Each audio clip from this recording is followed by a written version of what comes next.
Get to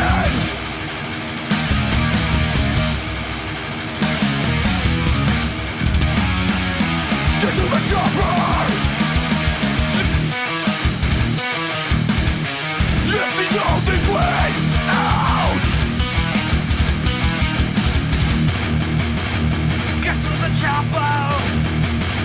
Get to the chopper! Get to the chopper! Get to the chopper! Get to the chopper! Welcome back to October Horrorfest. On this episode, I'm checking out District 9, a movie where a bunch of aliens live in a tent city in South Africa, and they look like shrimp. Apparently. Also, it takes place in an alternate timeline to the one we know. Anyway, enjoy. In 1982, an alien spaceship arrives on Earth and hovers over the city of Johannesburg in South Africa. After about 3 months of the ship just lingering there, humans find aliens on board and relocate them to a terrestrial camp they've dubbed District 9. As the years progress, the area gets run down, and the prawns, as they're called, seem to be trashy and are using humans for their resources. Then, in 2010, a government agency called the MNU is brought in when tensions arise between the prawns and the locals.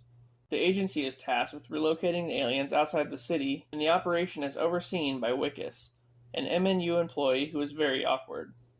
A bit later on, Wikus is serving the prawns relocation notices when he comes across one named Christopher Johnson. I'm not sure why they gave it a human name, but, yep, Christopher Johnson. And he's even got a son named CJ. Like, really? Anyway, so Wikus finds out that they've been storing some kind of fuel, planning on using it on the ship. As Wikus tries to confiscate the liquid, he accidentally sprays some of it into his face. Unfortunately, this leads to Wikus slowly start to transform into a prawn. He starts having severe symptoms while at a party, and ends up passing out.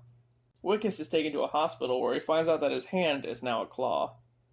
As to be expected, he starts to get experimented on, and it's discovered that Wikus can now operate the prawns' weapons, which could only previously be operated by the prawns due to them all being DNA encoded. The CEO of MNU orders Wikus to be dissected for study. He's able to escape captivity, but Venter, a mercenary, is sent after him. Wikus hides out in District 9 where he runs into Christopher, who tells him that if they can get to the ship, he can reverse his transformation. So Wikus and Christopher get weapons and raid the MNU lab for the fuel that was taken. But after seeing all the dissected prawns just laying around, Christopher gives up and says he has to get the ship and go get more prawns for help and won't be back for 3 years. I guess due to there not being enough fuel to return. So yeah, he sees like all of his people all slaughtered and then wants to go get reinforcements to come back and wage war on the humans, I guess. Anyway, Wikus gets pissed and tries to fly a dropship up to the mothership. But it's shot down by Venter and his men. As they attempt to capture Wikus, a Nigerian gang ambushes them, wanting to cut off and consume Wikus' prawn arm, believing that it will grant them the use of prawn weapons. It's weird. The guy's like a cannibal, but he only eats like alien flesh because he wants to gain their power or something. So then, CJ remotely activates a battle suit in the Nigerians' base, which guns down the Nigerians. Then, Wikus puts it on to rescue Christopher. As they get under heavy gunfire from the mercenaries, Wikus stays behind to provide cover as Christopher heads to the mothership, who promises to return in 3 years to reverse the transformation. Venter gets the best of Wikus and almost kills him when the other prawns jump him and rip him apart. After Christopher leaves in the ship, the MNU's experiments are exposed and the prawns are relocated to District 10. And now, fully transformed, Wikus makes a metal flower for his wife. Because he'll probably never see her again. The end. Well, this one was pretty crazy. I remember seeing it in the theaters back in the day and thought Wikus' transformation was pretty cool. It just sucks that he didn't get a chance to reverse it.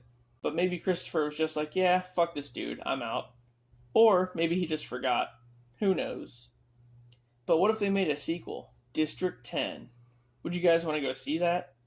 And then how about the whole alien camp? I mean, come on. Aliens already walk among us, but we'd never even know it. Unless you had some pretty cool sunglasses. Anyway, guys, I'll see you on the next episode.